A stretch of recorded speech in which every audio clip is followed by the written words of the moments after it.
खबर सुपौल से है, जहां दर्दनाक सड़क हादसे में 3 युवकों की मौत हो गई। घटना किशनपुर थाना क्षेत्र की है, जहां 2 बाइक की आमने सामने जोरदार टक्कर हो गई थी। टक्कर इतनी जबरदस्त थी कि 2 लोगों की मौके पर ही मौत हो गई, जबकि 3 अन्य गंभीर रूप से घायल हो गए हैं, जिसमें एक और युवक की मौत इलाज के दौरान हो गई। घटना की सूचना मिलते ही पुलिस मौके पर पहुंची है, मामले की जांच में जुट गई है। ये तस्वीरें आपको दिखा रहे हैं। हादसे के बाद सभी को हॉस्पिटल में एडमिट कराया गया। बताया जा रहा है 2 लोगों की हालत गंभीर है, 3 की मौत हो गई है। उधर से पता नहीं, हम तो अभी लंच करने गए थे घर, तभी घरे पर था। थोड़ा देर में निकला वहीं से, किधर गया हमको पता था, इधर हल्ला हो गया। कितना मरा है एक्सीडेंट? यहाँ तो 2 है, उधर बोल रहा है एक और है।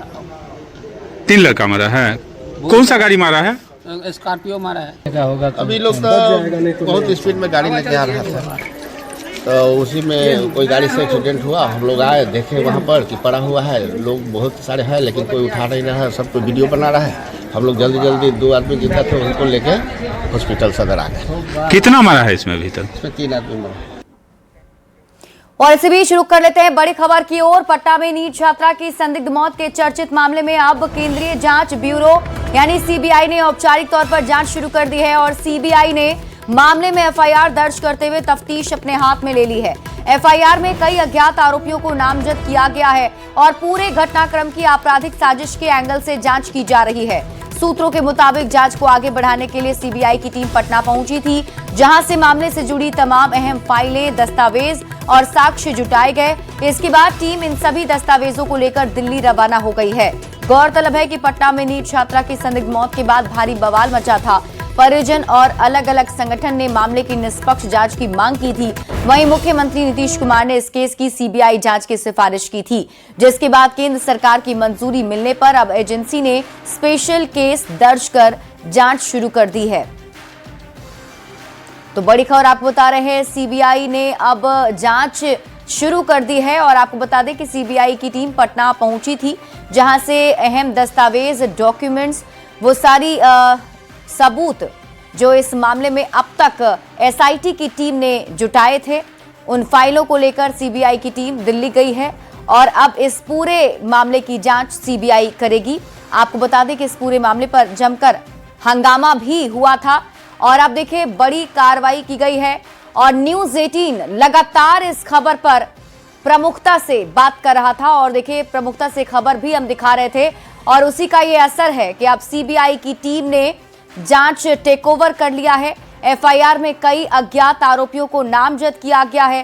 पूरे घटनाक्रम की आपराधिक साजिश के एंगल से जांच की जा रही है और सूत्रों के मुताबिक जांच को आगे बढ़ाने के लिए सीबीआई की टीम पटना पहुंची थी, जहां से मामले से जुड़ी तमाम अहम फाइलें, दस्तावेज और साक्ष्य जुटाए गए हैं और इसके बाद टीम इन सभी दस्तावेजों को लेकर दिल्ली रवाना हो गई है। गौरतलब है कि पटना में नीट छात्रा की संदिग्ध मौत के बाद भारी बवाल मचा था। न्यूज़ 18 पर लगातार ये सवाल पूछे जा रहे थे कि आखिर कब तक संवेदना को इंसाफ मिलेगा और कब तक सीबीआई इस जांच को शुरू करेगी। तो अब देखिए सीबीआई की टीम इस जांच को अब आगे बढ़ाएगी। बताया जा रहा है कि इस पूरे मामले में जो एसआईटी की टीम ने अब तक जांच किए थे, साक्ष्य जुटाए थे, वो सभी तमाम फाइलें और साक्ष्य लेकर दिल्ली गई है सीबीआई की टीम।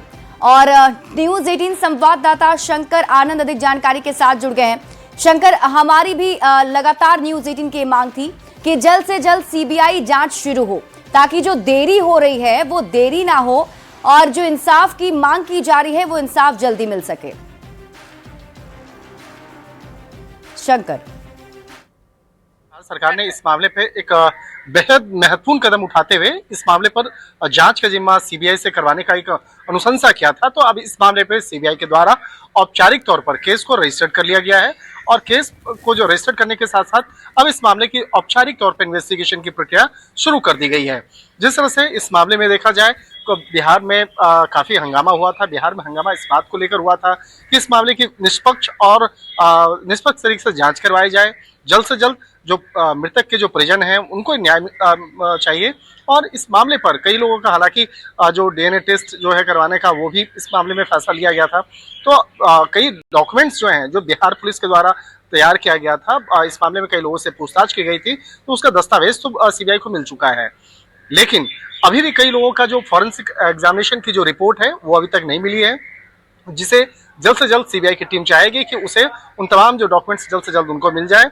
और बहुत सारे ऐसे जो फॉरेंसिक नमूने जो बिहार पुलिस के द्वारा इकट्ठा किया गया था, उन तमाम नमूनों की रिपोर्ट्स जल्द ही सीबीआई लेना चाहेगी। एक तरह से कह सकते हैं कि यह मामला बेहद महत्वपूर्ण है कई मायनों में, और जांच एजेंसी सीबीआई के द्वारा जिस तरह से केस को टेक ओवर किया गया है, इस मामले में जल्द ही कई लोगों से पूछताछ की जाएगी और सीबीआई की जो टीम है वो इस मामले में जल्द ही कई लोगों को पूछताछ का समन भेजेगी। लेकिन जो शुरुआती तौर पर जो बिहार पुलिस के द्वारा जो फॉरेंसिक नमूने मिले हैं, फॉरेंसिक नमूने के जो रिपोर्ट्स मिले हैं, उसको विस्तार से खंगाला जाएगा और कह सकते हैं कि जल्द ही इस मामले में कई लोगों से विस्तार से पूछताछ की जाएगी। जी शंकर, अभी जो जानकारी है उसके मुताबिक एसआईटी ने जो फाइलें तैयार की, जो अब तक जांच किया गया, वो सब कुछ सीबीआई को क्या सौंप दिया गया है? और ये भी बताइएगा कि अभी वो दिल्ली सीबीआई की टीम वापस लौटी है, तो कब से इसे माना जाए कि फिर पटना में जाकर जांच शुरू होगी? ये जो हमें सीबीआई मुख्यालय से जो औपचारिक तौर पे हमारे सूत्र ने जो जानकारी दी है कि अभी एफआईआर रजिस्टर्ड किया गया है। एफआईआर रजिस्टर्ड करने के बाद जो शुरुआती जो जांच होती है वो होता है कि जो बिहार पुलिस के द्वारा जो इन्वेस्टिगेशन किया गया, उसकी जो फाइलों को विस्तार से अब सीबीआई की टीम खंगालेगी कि किस तरह से इन्वेस्टिगेशन हुआ है, कहीं कोई चूक तो नहीं है या किसी महत्वपूर्ण पॉइंट्स पर ढिलाई तो नहीं बरती गई है। तो इन तमाम चीज़ों को बेहद गंभीरता से देखा जाएगा। उसके बाद सीबीआई अपने तरीके से इन्वेस्टिगेशन की प्रक्रिया शुरू करेगी। तकरीबन 1 सप्ताह का वक्त लगेगा इस ग्राउंड पे जाने पे, और हो सकता है कि शंकर, मैं आपसे वापस जुड़ूंगी, मेरे साथ आप बने रहिएगा। हमारे साथ न्यूज़ 18 संवाददाता अमित भी पटना से जुड़ गए हैं। अमित का रुख कर लेते हैं। अमित, वहां पर क्या अपडेट मिल पा रहा है? क्योंकि अब देखिए सीबीआई जांच शुरू कर देगी और ये भी कहा जा रहा है कि जल्द से जल्द इस मामले का खुलासा हो जाएगा।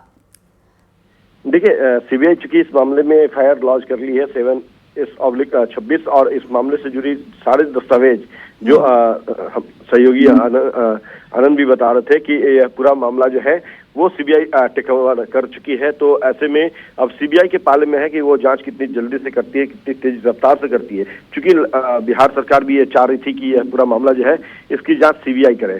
चूंकि बिहार पुलिस के जो जांच प्रणाली थी उस पर लगातार मृतक के जो परिवार के लोग थे वो असंतोष जाहिर कर रहे थे, जता रहे थे, और कहीं न कहीं एक बड़ा आरोप लगाया था। जब डीजीपी से मिलने मृतक के माता पिता पहुंचे थे तो उन्होंने गंभीर आरोप लगाया था कि बिहार पुलिस जो है वो इस पूरे मामले में लिपापोती करना चाहती है, बिक चुकी है। ये भी एक आरोप लगाया था मृतक की मां ने। तो इन चीजों को देखते हुए बिहार सरकार ने इस पूरे मामले को सीबीआई से जांच कराने की अनुशंसा केंद्र सरकार से की थी, अपील की थी, और उस अपील को स्वीकार करने के बाद सीबीआई को सुपुर्द किया गया और सीबीआई ने मामला दर्ज कर लिया है, एफआईआर दर्ज कर लिया है। तो कहीं न कहीं कह सकते हैं कि अब सीबीआई के पाले में है पूरा मामला कि वो कितनी जल्दी इस केस का अनुसंधान पूरा करती है। हालांकि सीबीआई लगातार ये चाहेगी कि इस मामले से जुड़े तमाम तथ्य, चूंकि उसने तमाम साक्ष्य जो एग्जिबिट थे जो बिहार पुलिस ने एसआईटी ने गैदर किए थे उनको उन्होंने अपने अंदर ले लिया है। अब जहां तक बात है कि एम्स की जांच रिपोर्ट, चूंकि पीएमसी का जो पोस्टमार्टम रिपोर्ट था उसका अवलोकन करने का जिम्मा जो है एम्स को दिया गया था, और वो जांच रिपोर्ट अब तक एम्स ने बिहार पुलिस को एसआईटी को नहीं दिया, तो वो हासिल करना चाहेगी। उसके अलावा जो जिन लोगों का डीएनए जांच के सैंपल्स के लिए ब्लड टेस्ट करवाने थे, ब्लड सैंपल लेने थे, पटना पुलिस चाहती थी, एसआईटी चाहती थी, तो वो कौन कौन लोग हैं, अब तक जिन लोगों का लिए गए उनके रिपोर्ट्स क्या हैं, तमाम चीजें जो है वो जो सीबीआई है वो हासिल करना चाहेगी। क्योंकि ये मामला लगभग 14 दिन पहले। शुक्रिया अमित इस अपडेट के लिए। और हमारे साथ न्यूज़ 18 संवाददाता शंकर आनंद लगातार बने हुए हैं। शंकर, जैसा कि आपने बताया कि अभी सीबीआई की टीम जो है, जो साक्ष्य मिले हैं, जो सबूत अब तक जुटाए गए हैं, उसे एक तरीके से फिर से एग्जामिन किया जाएगा और फिर आगे कार्रवाई की जाएगी। क्या लगता है ऑलमोस्ट कितना वक्त इसमें लग सकता है, कितना और इंतजार किया जाएगा? क्योंकि ऑलरेडी इसमें बहुत देरी हो गई है, 31 जनवरी को ही सिफारिश की गई थी और मुझे लगता है आज जाकर के सीबीआई ने टेक ओवर किया एक तरीके से, तो कितना और वक्त लगेगा इसमें? 3 से 4 दिन का वक्त हमारे सूत्र बता रहे हैं कि 3 से 4 दिनों के बाद सीबीआई की टीम मौके पे जाएगी और मौके पे जाकर के अपने स्तर पे एक मुआयना करेगी। जो घटनास्थल है जहां पर पीड़िता का रहना होता था और इससे जुड़े हुए कई जो अलग अलग लोकेशंस हैं उसका मुआयना खुद सीबीआई अपने स्तर पे करेगी। उसके बाद अब जिस तरह से अभी बिहार पुलिस के द्वारा इन्वेस्टिगेशन हुआ है, बिहार पुलिस के जो फाइल्स हैं उसको देखना स्टार्ट कर दिया गया है। सीबीआई की टीम उस फाइल्स में ये देखने का प्रयास कर रही है कि कहीं पे किसी तरह का कोई साक्ष्य या जो इन्वेस्टिगेशन के दौरान में जो दर्ज बयान है उसमें कहीं लापरवाही तो नहीं बरती गई है, उसको भी देखा जाएगा। और अगर किसी के बयान को सही तरीके से नहीं लिया गया है तो सीबीआई उसको उस बयान को फिर से वो लेने का प्रयास करेगी। ऑलमोस्ट लगता है 2 से 3 दिन का और इंतजार करना पड़ेगा। चलिए, आप इस खबर पर नजर बनाकर रखिएगा शंकर आनंद, बहुत बहुत शुक्रिया इस अपडेट के लिए। और न्यूज़ 18 संवाददाता आनंद अमृतराज हमारे साथ लाइव जुड़े हुए हैं, सीधे उनका रुख करेंगे क्योंकि इस पूरे मामले पर जहां एक तरफ जांच हो रही है, पीड़ित परिवार इंसाफ की मांग कर रहे हैं आनंद, तो सियासत भी हमने देखा कि जमकर हुई और विपक्ष इसी मुद्दे को लेकर सदन में फिलहाल बजट सत्र के दरमियान काफी हंगामा कर रहा है। तो क्या विपक्ष को अब संतुष्टि है कि अब सीबीआई ने टेक ओवर कर लिया है? देखिए, जैसे ही ये मामला सामने आया और सीबीआई ने जांच को टेक ओवर किया और उसके बाद जैसे ये जानकारी विधानसभा, इस वक्त मैं विधानसभा में ही मौजूद हूँ, विधानसभा में जैसे ये जानकारी आई उसके बाद भी राजनीति शुरू हो गई है।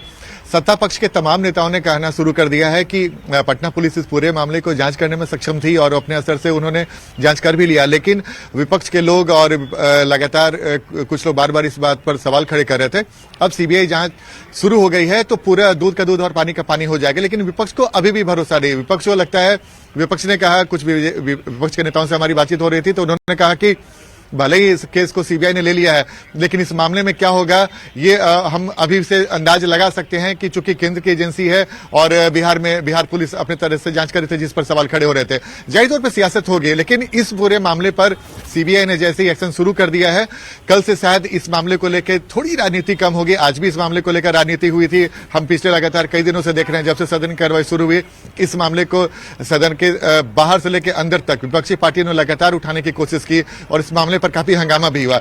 लेकिन अब जब सीबीआई इस पूरे मामले को लेकर एक्शन शुरू कर चुकी है तो सत्ता पक्ष को लगता है कि अब पूरा जो भी मामला उठ रहा था, जो भी सरकार पे सवाल खड़े हो रहे थे, जब सीबीआई जांच शुरू हो जाएगी तो जो भी इसमें दोषी हैं वो सामने आएंगे और दूध का दूध पानी का पानी हो जाएगा।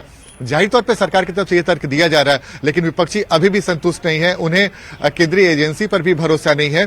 लेकिन फिर भी अभी इंतजार रहेगा, चूंकि बिहार की जनता की निगाह भी इस मामले पर टिकी हुई थी। जो परिजन है, जो मृतका के परिजन हैं, उनकी भी निगाह टिकी रहेंगे कि इस पूरे मामले पर क्या कुछ होता है। चूंकि अब से कुछ देर पहले विजय चौधरी ने एक बयान दिया है। ठीक है आनंद, आप इस पर नजर बनाकर रखिए, शुक्रिया इस अपडेट के लिए। तो देखिए, इस पूरे मामले पर अब जांच पड़ताल जो है वो सीबीआई शुरू करेगी और ये भी कहा जा रहा है कि 3 से 4 दिन का वक्त और लग सकता है जब नए सिरे से इसकी जांच शुरू होगी। इस खबर पर हमारी नजर लगातार बनी हुई है। रुक करते हैं अगली खबर की ओर। सांसद पप्पू यादव को फिलहाल राहत नहीं मिली है। 31 साल पुराने मामले में उन्हें भले ही बेल मिल गई थी, लेकिन बुद्धा कॉलोनी मामले में उन्हें न्यायिक हिरासत में रखा गया है, लिहाजा उन्हें जेल भेजा गया है। और इसके अलावा भी उन पर 2 और मामले दर्ज हो चुके हैं। बुद्धा कॉलोनी थाने के एक मामले में कल फिर से सुनवाई होगी। तो बड़ी खबर आपको बता रहे हैं, पप्पू यादव से जुड़ी हुई उन्हें राहत मिलती हुई नहीं दिख रही है। सांसद पप्पू यादव को राहत नहीं मिल रही क्योंकि अभी भी न्यायिक हिरासत में पप्पू यादव भेजे गए हैं। बताया जा रहा है कि बुद्धा कॉलोनी मामले में उन्हें न्यायिक हिरासत में रखा गया है, लिहाजा उन्हें जेल भेजा गया है। इसके अलावा भी उन पर 2 और मामले दर्ज हो चुके हैं और बुद्धा कॉलोनी थाने के एक मामले में कल फिर से सुनवाई होगी। आज 2 केस में इनको कस्टडी लिया गया फिर से, तो कस्टडी ले लेने के बाद उसमें फिर से बेल की प्रक्रिया में हमको जाना पड़ेगा। तो आज 2 केस में जज साहब इनको इसलिए बुलाया कि आपको इस केस में भी कस्टडी लिया जाए, जिसको कहते हैं प्रोडक्शन के लिए उसमें सटा देना। तो ये आज प्रोडक्शन हो गया, इनको प्रोड्यूस 2 केस में कर दिया गया।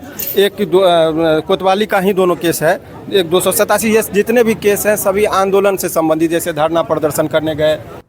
सांसद पप्पू यादव को फिलहाल राहत नहीं मिली है। आज भी बुद्धा कॉलोनी थाना सरकारी काम में बाधा डालने का मामला था और कोतवाली के 2 मामले थे, 2017 और 2019। इन तीनों मामले में उन्हें कस्टडी में लिया गया है और उन्हें जमानत नहीं मिली है। कल इन तीनों केसों की फिर से सुनवाई होगी और अगर उन्हें जमानत मिलती है तो वो जेल से बाहर आ पाएंगे, अगर उन्हें जमानत नहीं मिलेगी तो वो जेल से बाहर नहीं आ पाएंगे। तो जिस तरह से गर्दनीबाग थाने का मामला था और उस मामले में उन्हें बेल मिली थी, जमानत मिली थी, लेकिन उसके बाद 3 नए मामले उन पर डाले गए। जो एक बुद्धा कॉलोनी थाना का मामला था सरकारी काम में बाधा डालने का, और 2017 और 2019 के 2 मामले थे धरना प्रदर्शन के। इन तीनों मामले में आज सुनवाई हुई और तीनों मामले में उन्हें कस्टडी में रखा गया है। कल इन तीनों मामले की फिर से सुनवाई होगी और पप्पू यादव जेल में रहेंगे या बेल पर आएंगे, इसका फैसला कल हो पाएगा। न्यूज 18 के लिए पटना से धर्मेंद्र कुमार। और रुक कर लेते हैं इस वक्त की बड़ी खबर की ओर। बेगूसराय से आपको बड़ी खबर बताते हैं, जहां संदिग्ध हालत में एक व्यक्ति की मौत हो गई। जहरीली शराब पीने से मौत की आशंका जताई जा रही है। परिजनों का कहना है कि जहरीली शराब पीने से मौत हुई है। इस घटना के बाद इलाके में हड़कंप मच गया। मृतक की पहचान मोहल्ला निवासी विजय कुमार सिंह के रूप में की गई। मृतक के परिजनों ने बताया कि मृतक शराब अत्यधिक पीता था और जहरीली शराब का सेवन करने से इसकी मौत हो गई है। घटना की सूचना मिलते ही नगर थाना की पुलिस मौके पर पहुंची। शव को कब्जे में लेकर पोस्टमार्टम कराने के लिए सदर अस्पताल भेज दिया गया है और पूरे मामले की जांच में जुट गई है। साथ ही ये पता लगाने की कोशिश की जा रही है कि आखिर जहरीली शराब कहां से आई और इसके पीछे कौन लोग शामिल हैं। मौत जहरीली शराब से हुई है या किसी और कारणों से, पोस्टमार्टम रिपोर्ट आने के बाद ही मौत के सही कारण का खुलासा हो पाएगा।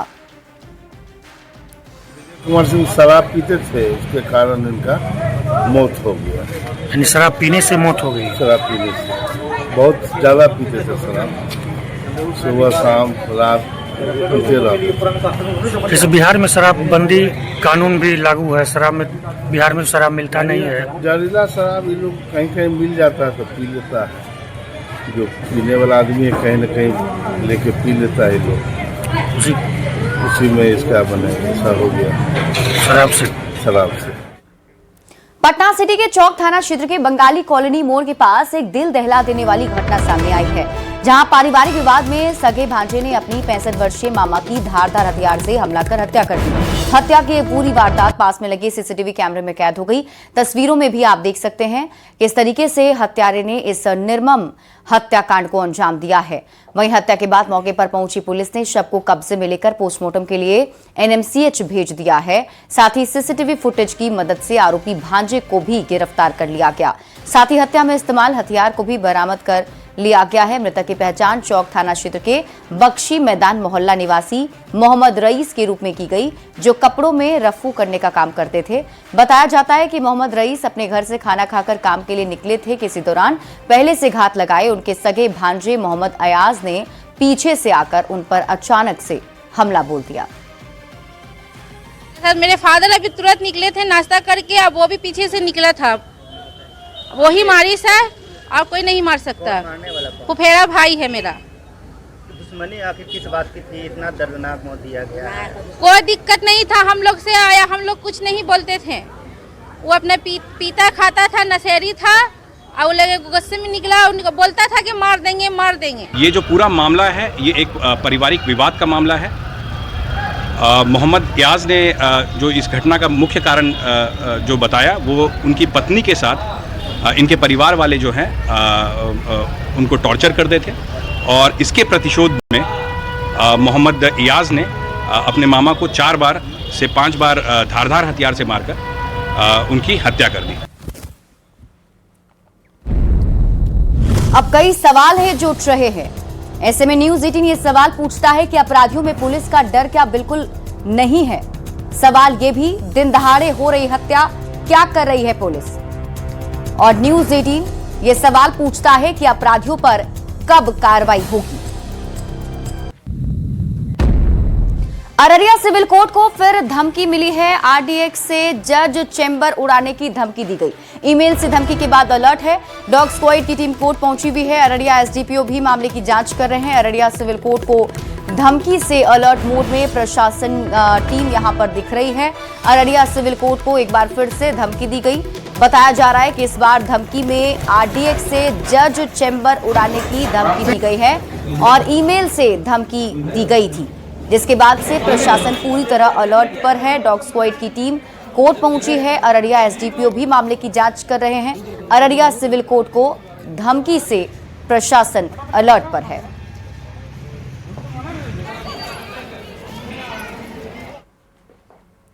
वहीं पटना सिविल कोर्ट को भी एक बार फिर से बम से उड़ाने की धमकी मिली है। 24 घंटे के अंदर ये दूसरी धमकी है, जिससे सुरक्षा एजेंसियां अलर्ट हो गई हैं। बताया जा रहा है कि रजिस्ट्रार को फोन कर इस बार धमकी की जानकारी दी गई। सुरक्षा कारणों से कोर्ट में पहले हाफ कामकाज बंद रखा गया है। जांच और सुरक्षा व्यवस्था कड़ी करने के बाद अब दूसरे हाफ से कोर्ट का काम शुरू किया जाएगा। बता दें कि इससे पहले कल पटना सिविल कोर्ट को भी धमकी मिली थी, जिसके बाद से प्रशासन लगातार सतर्क है, लेकिन बार बार ये धमकी दी जा रही है। पहले से ही धमकी मिलने के बाद से जो कामकाज है वो आधा ही चल रहा था और एक बार फिर से धमकी मिली है।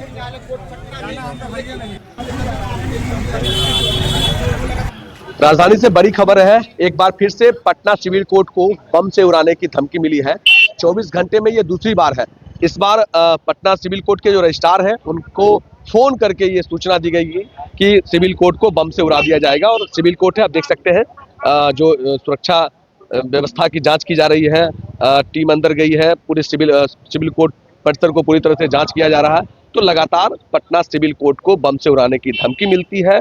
जो जांच टीम है वो जांच करती है, नतीजा सिफर निकलता है, लेकिन रोज कोर्ट का काम जरूर बाधित होता है। कोर्ट में आज एक क्रिमिनल केस का गवाही देना था, एविडेंस था, वो 2-3 बार से कैंसिल हो रहा था। आज फिर हम समय निकाल के आए थे, देख लेंगे कोर्ट बंद है, तो इतना तो समझ देना 24 घंटे में दूसरी बार। और मेरे लिए तो सब क्लिनिक वगैरह मरीज को छोड़ के आना पड़ता है, और हम लोग समय निकाल के वकील साहब सुनील बाबू के साथ लेकर आए थे कि जल्दी मेरा काम हो जाए कि हम जाके अपना काम करें, लेकिन यहाँ तो कोर्ट ही बंद है, कि गेट ही बंद है। परेशानी है, आगे क्या डेट होगा कुछ पता नहीं चलता। फिर बार बार क्या हालात है, रोज कोर्ट में बम की सूचना मिलती है, काम बाधित होता है, कैसे चलेगा? काम बाधित होता है तो इसके लिए जांच होना चाहिए ना। अपन जांच कीजिए, आखिर तो गेट ही से ना कोई जाएगा, चारों बगल अपना बाउंड्री है तो गेट ही से कोई घुसेगा। परेशानी आप लोगों को भी होती है? परेशानी होगा नहीं, अब आए हैं लौट करके जा रहे हैं तो परेशानी है ना।